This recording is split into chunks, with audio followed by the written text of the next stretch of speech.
This is WKYT This Morning. Good morning and welcome into you. I'm Rebecca Smith. I'm Bill Bryant. There's a lot going on locally and in our world this morning. Now at 6 a.m., we've got the latest out of San Bernardino, California, where police have identified the married couple they say carried out a mass shooting that killed 14 people and injured multiple others. Also on WKYT this morning, U.S. Army officials say 2 Fort Campbell pilots are dead after the helicopter crashed during a routine training mission. And the latest out of Anderson County, where 2 people are dead in what police are calling a murder-suicide.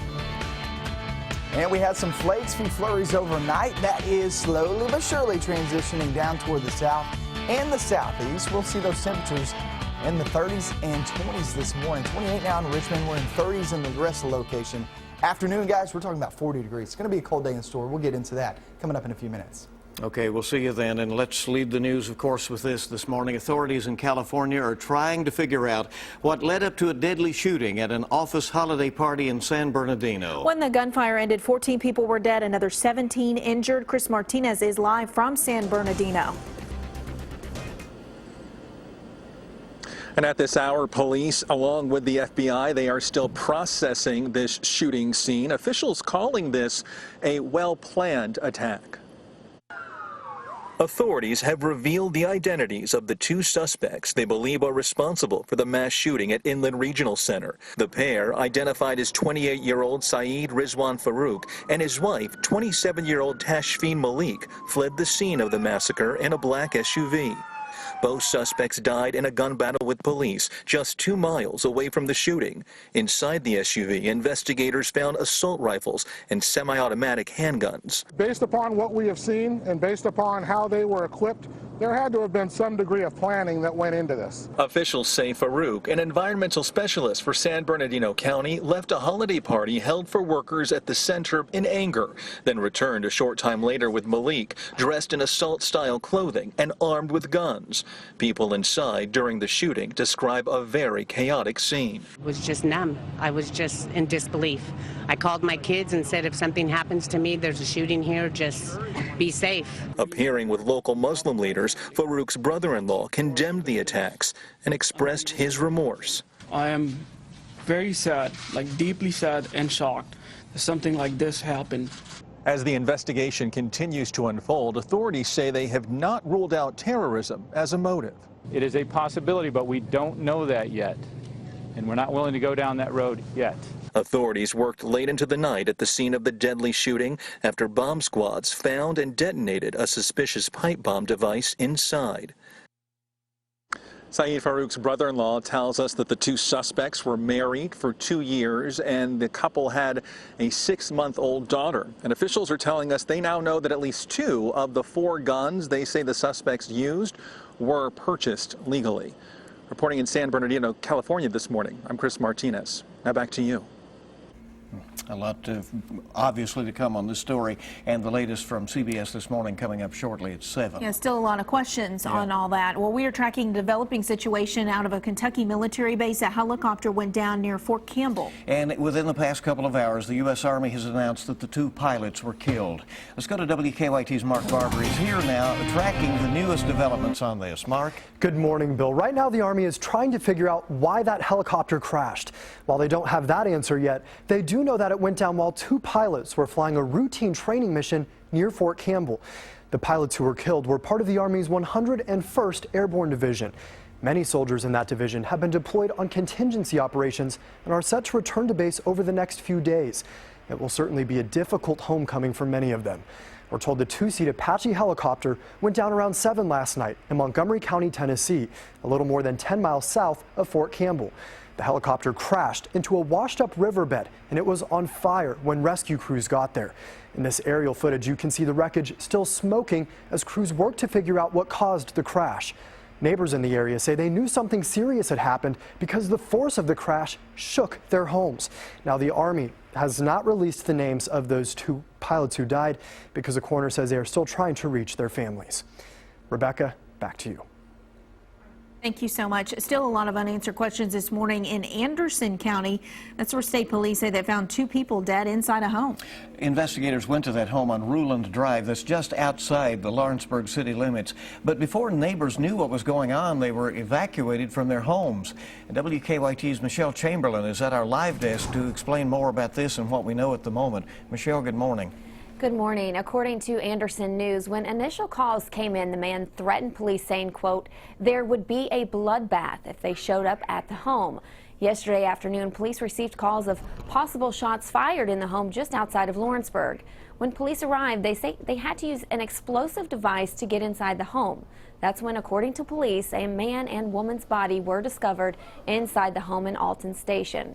Neighbors told WKYT they were evacuated from their homes and that it was like a scene out of a movie. The Kentucky State Police SWAT team was present, and you can see from this woman's picture police behind their cars with guns drawn.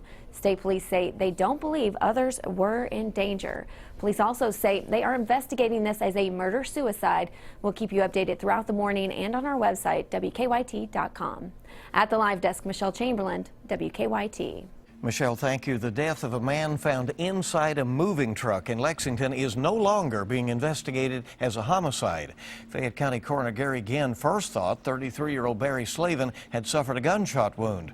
Police found his body on Tuesday off Alexandria Drive.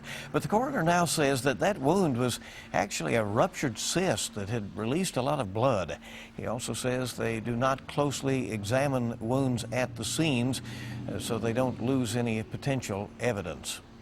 We try not to disturb any type of these wounds until we get to the medical examiner's office. So this wound, which was a cyst, kind of looked pretty well. It looked like a gunshot wound. The coroner says evidence found in the moving truck leads investigators to believe that Slavin may have died of a drug overdose, but the coroner says he will await toxicology results. We could learn today if a driver will face charges for a deadly crash in Lexington. Police say a pickup crossed into oncoming traffic on Versailles Road near New Circle yesterday morning. The coroner says 76-year-old Joseph Beamer and 73-year-old Cynthia Beamer of Paducah died in the crash. Investigators say the driver who caused the crash could face charges.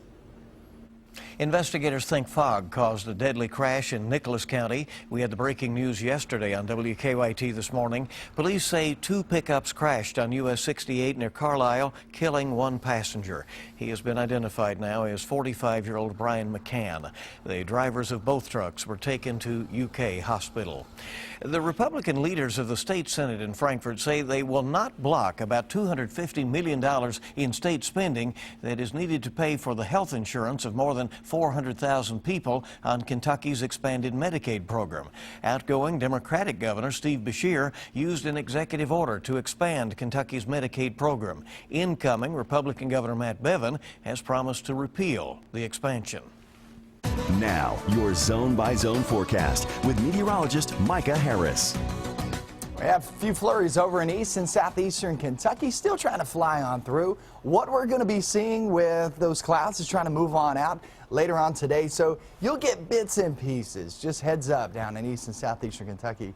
This is nothing that's going to stick or really cause any issues. It's just something you can look outside and see a few flakes flying around. That's about it. Temperatures 28 there in Richmond. Other than that, everybody else in the 30s this morning. Somerset coming in at 30 degrees over toward West Liberty, holding on to the 30s. So a few flurries this morning. It's possible, but once we approach the noontime hour and into the afternoon, we'll start to see those clouds on the decrease. We will get some sunshine today. I don't know if everybody will get some, but most of us will. But it'll still be very chilly, right around 40 degrees, so we'll need as much sunshine as we can get. Off into your next few days, it gets better.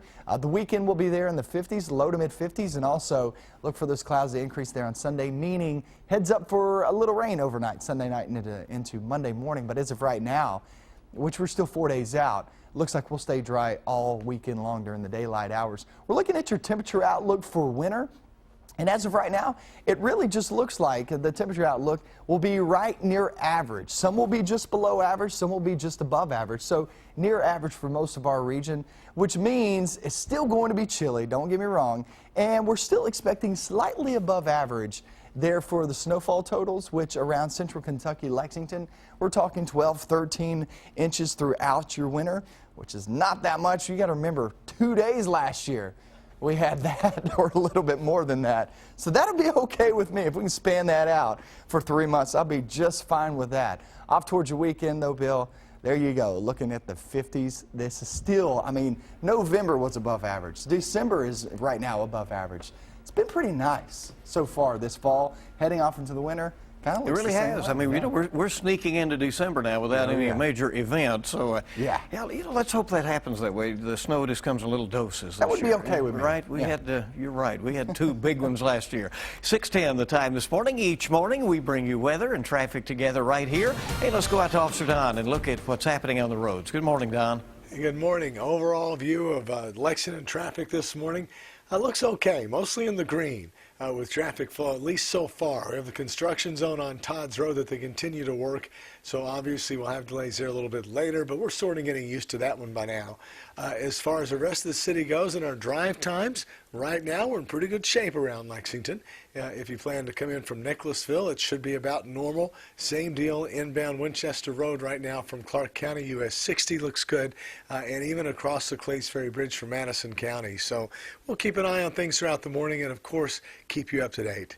Now back to you guys in the studio. All right, and if Deanne's cure didn't work, sounds like Mike is recommending nose spray, Don. Maybe that might be something you can try out. Medipod or something. Yeah, something like it. It's rough going. You know, we've all had something going around here, you know. Yeah, and, it's that time of year. Everybody you talk to right now. All right, it is 6:11 on WKYT this morning. We have a lot more coming up for you. We're glad you're along with us on your Thursday. Coming up, new developments this morning in the case against Olympic athlete Oscar Pistorius, why he's now facing a different charge.